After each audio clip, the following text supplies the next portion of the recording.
Bonjour, je vous amène la bonbonne pour l'oxygène. Merci. Ça va? Ça va, ça va.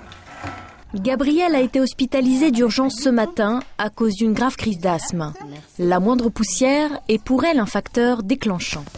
D'un seul coup, je commence à sentir que ma respiration commence à se bloquer. Ça fait un petit peu comme s'il y avait un clapet. D'un seul coup, plaf, ça se bouge, quoi. Puis je suis là, puis je peux plus respirer, quoi. C'est affolant. Même avec l'oxygène, ça rentre pas. Faut que je fasse de l'atrovent. C'est un dilatateur. Donc là, ça dilate et enfin l'oxygène arrive à passer. Alors j'ai de la sueur froide. Puis c'est épouvantable. On a l'impression qu'on nous serre, quoi, qu'on étouffe, quoi. Aujourd'hui, Gabrielle ne peut plus respirer sans assistance.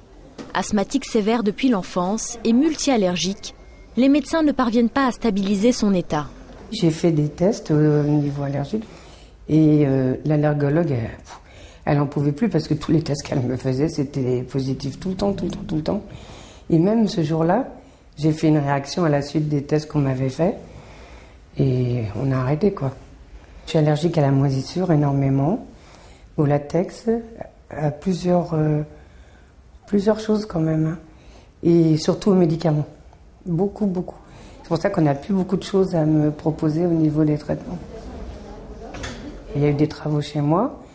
Rien que l'odeur de la peinture, ça m'a déclenché tout de suite des crises vraiment importantes.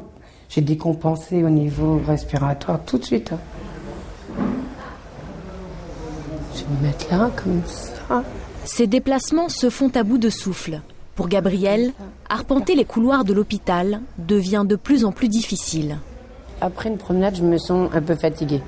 Parce que la marche essouffle et quand on est essoufflé, le manque d'oxygène, de toute façon, donne de la fatigue. Ça, alors, d'ailleurs, quand je suis en gros problème, je suis dans un état de fatigue où je peux même pas me lever. Même pour faire ma toilette, je le fais, mais c'est très difficile. Depuis 5 ans, l'état de santé de Gabrielle s'est aggravé et les séjours à l'hôpital se sont multipliés. Pour les écourter, elle a choisi d'être en partie soignée à domicile. J'ai de l'oxygène en permanence à la maison, pour tout le temps, quoi. Et lorsque je sors, j'ai un petit bidon que j'emmène avec moi, d'oxygène. Voilà, je l'ai tout le temps sous la main. Et j'ai aussi un appareil pour faire des aérosols, avec des produits qui dilatent. Ça, je suis très bien équipée à la maison. Plus que 3 jours à l'hôpital et Gabrielle pourra regagner son domicile. Oh, c'est toi.